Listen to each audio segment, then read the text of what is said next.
My bad, Joe. I had to redo this live. So this is just going to be a recap of what everything I had just said. And I'm not even really going to recap. I'm just going to go back over this from the beginning of what I was saying.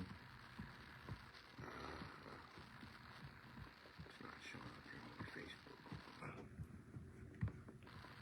Make sure I get this over to my business page.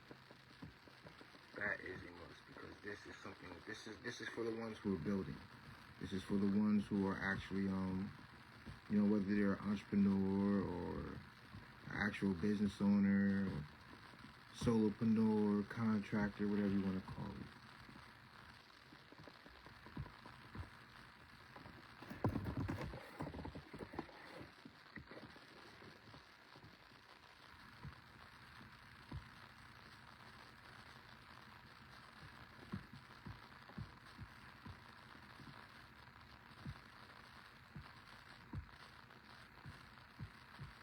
Alright, now we got it over there.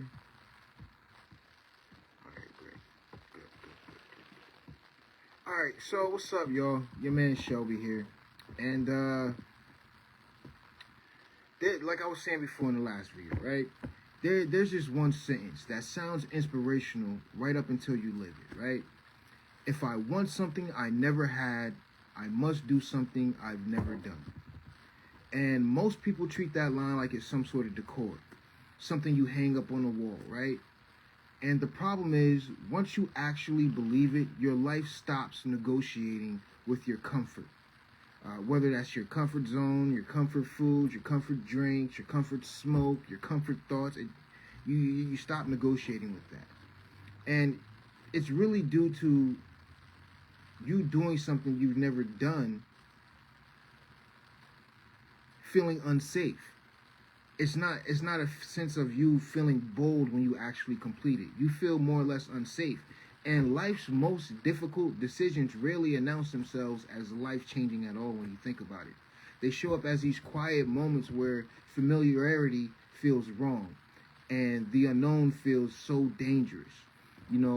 Leaving, and when you think about it, leaving a stable path, ending relationships that cost more than they give, choosing discipline out of everything when no one is watching, building a business when there's no guarantee, there's no applause, and there's no safety net. Those moments are where outcomes are decided. Building a business in itself is a masterclass in pressure. If you're an entrepreneur, if you're a business owner, you know this. You've been through this. I've been through this. I feel it every day. Even when I'm on live right now, I feel so much pressure to just perform. And that's one of the things you feel. You feel that pressure to perform. You feel that pressure to be right. You feel that pressure to appear confident while privately calculating all the risks. And here's where something important happens inside the brain that no one warned you about. The short answer to this is that pressure hijacks the brain and your ego jumps in to protect the balance sheet and your self-image. So with that being said, you tend to realize that empathy is a high-level function, and stress really just drags you down into survival mode.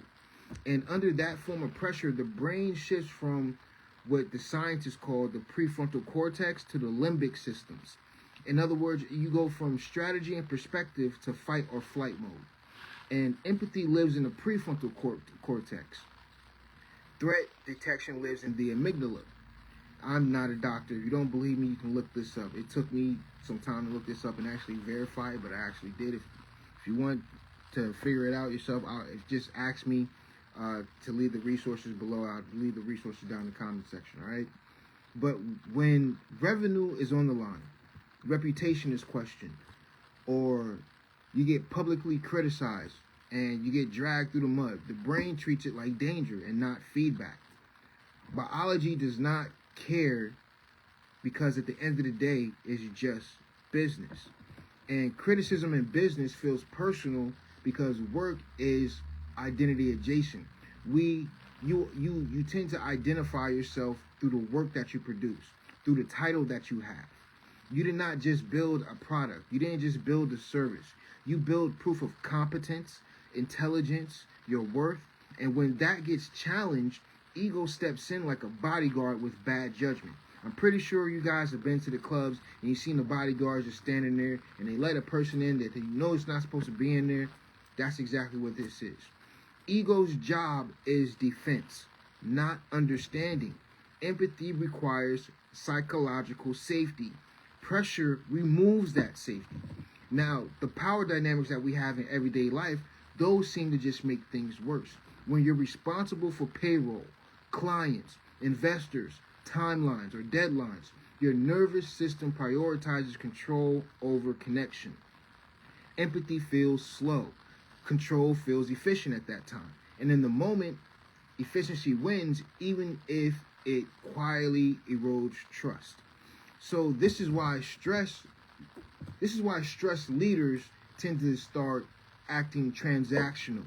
They start to act cold. They begin to be more sharper with their words and their actions. And not because they're villains, but because they're simply overloaded. And this is also cognitive load as well. When your mind is juggling cash flow, deadlines, fires, criticism from the public, it has fewer resources left to model someone else's emotional state. Empathy is mentally expensive. It is very difficult to remain empathetic to those situations and people that you have around you, especially under pressure, because the brain cuts non-essential functions first. Unfortunately, empathy gets misclassified as optional instead of strategic or necessary. And people saw this from centuries ago. For instance, Epictetus warned us that we confuse events with judgments. In other words, pressure is the event here. Criticism is the event here. The loss of empathy comes from judging those events as threats rather than information. Once you're labeled as a threat, or a situation is labeled as a threat, virtue collapses into defense. And even other Stoic philosophers admitted that other people's behavior tests our character, and more or less because stress strips away all the polish that we tend to put this. In other words, it rips the mask off, for lack of better terms. The stress rips that mask right off of you. And modern business culture pours gasoline on this. Hustle culture rewards emotional suppression and calling it toughness. You get praise for being unbothered instead of being regulated. Over time, empathy gets reframed as weakness, when in reality, you're just being emotionally disciplined. And it's an advanced emotional discipline.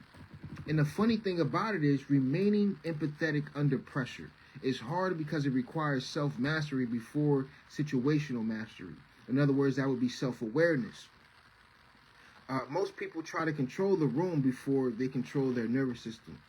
And you really should do it the opposite way. Because that, if you really think about it, it sounds backwards, doesn't it? Control your nervous system first, then try to control the room.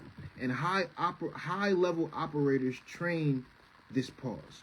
And it's not a soft pause, it's more or less a tactical one. They separate signals from ego, feedback from identity, and threat from data. Empathy returns the moment the brain no longer feels attacked. And this brings us back to the original line. If you want something you never had, you have to do something you've never done. And sometimes that something is not grinding harder. It's not adding another tactic. It's not outworking everyone else. Sometimes it's literally just choosing restraint instead of reaction. Clarity instead of control. Humanity instead of hardness. I couldn't think of a better word than hardness. And here's the outcome that you end up receiving, that I hope you get when I cut this live off. You go about the rest of your day knowing that pressure is not your enemy. You realize that unregulated pressure is. I hope that you walk out and go about your day understanding that empathy is not softness. It's literally strategic bandwidth that you need to get through from day to day to day, from project to project, from interaction to interaction, from call to call, whatever you can think of. And I also hope that you leave this live knowing a new operating rule as well. You know, before every hard decision that you have to make out as you go about your day, and if you never see me again, hey, matter of fact, if you do want to see me again, go ahead and hit that follow button right now. But if you never see me again, I hope you realize that if you pause long enough before you make every hard decision, ask yourself a question. Is this a threat or is this information that I'm receiving? And that single distinction changes how you lead, how you build, how you live. And you start to realize that real leadership is not just staying calm when things are easy. It's staying human when you're criticized, underfunded, and tired as well. And that's the edge. That's the work. And that's the cost of becoming someone who has what they never had. It really is. But with that being said, ladies and gentlemen, go on ahead, check out the comment section below. I'm going to leave some links down there. Or better yet, just go ahead and check the description if you're watching the recording. If you're watching this on the recording, go ahead and check out the feature link. It'll either be here if you're watching live right now or down here as well. Don't forget to also head over to the YouTube channel too. I'm doing some things over on YouTube that I really haven't done before. I'm thinking about taking my old YouTube videos as well and transferring all those to my new YouTube channel, because all that stuff I have over on my old YouTube channel, all that's copywritten. I can still use that because it's owned by me. I don't understand how YouTube is still not giving me access to that channel, not my content, but to my channel. But I'm really just going to take that, re-upload everything. Not re-upload, but I'm going to redo it and then upload the new videos to my new YouTube channel. That's going to take me some time. So every Tuesday, I will be going live every Tuesday. I'm going to try and stay dedicated to that. Every Tuesday, I'm going to have a new keynote for you guys. Every single Tuesday, probably between, as of right now, maybe between 11:30 and 12:30, I will be going live. Yeah, with that, that's about it. Yeah, that's about it. Let me take these glasses off because now I can actually stop reading the screen. But deuces, y'all. It's your man Shelby. I'm out. Y'all be easy.